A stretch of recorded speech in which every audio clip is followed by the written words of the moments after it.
তাহলে আমরা বুকে গোল্ডি খামু। এই যে খাইতেছে না গোল্ডি, পেয়ার গ্যাস মারতেছে, গোল্ডি মারতেছে, কত বাচ্চারা আহত নিহত করে ফেলাইতেছে। কেন পুলিশের এত দায়িত্ব থাকবো কেন? পুলিশের কথা আছে না, তোমরা আইন নিয়ম শৃঙ্খলা মাইনা চলাও, মানায় দাও। তোমাদের কি জ্ঞান বুদ্ধি নাই? তোমাকে কি বিবেক বুদ্ধি নাই? কেন পুলিশের কি শিক্ষা হয় না? পুলিশের কিন্তু পুলিশের কিছু শিক্ষা হয় না। পুলিশ কিভাবে মারছে আর পুলিশের কিভাবে কথা দেবো? কেন ওরা ঘুষ খায়? কেন শিক্ষা হয় না?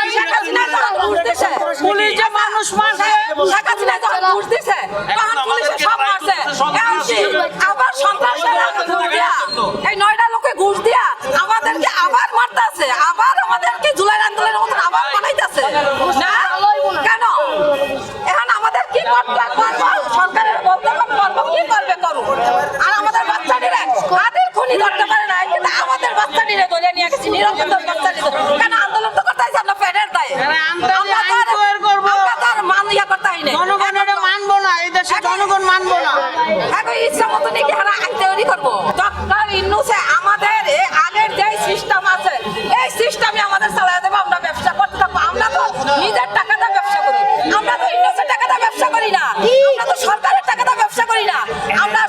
আমরা তো সরকারে ট্যাক্স ধরছে, যেটা নিয়ম নীতি, যেই আশেপাশের দেশে যেই নিয়ম আছে, আমাদের বাংলাদেশে যে কাপড় চোপড়ের উপর যেই ট্যাক্সটা আছে ওই ট্যাক্সটা ধরুক। যেই ট্যাক্সটা এতদিন চলে গেছে, যেই ব্যাটটা এতদিন চলে গেছে, এই ব্যাটটা ধরুক। কেন আমাদের 50% 55% লাখে যদি আমরা যদি 50,000 ট্যাক্সই দিয়ে লাই, ব্যবসা করবো কেন? কি ব্যবসা করবো? এটা কোম্পানির লোকে পারবে। কেন কোম্পানির লোকের কোটি কোটি টাকার মালিক, আমরা কেমনে পারবো? আর আমাদের কি এলসি দিছে? আমাদের বাচ্চাদের কি এলসি দিছে? কি ব্যবসা করবে?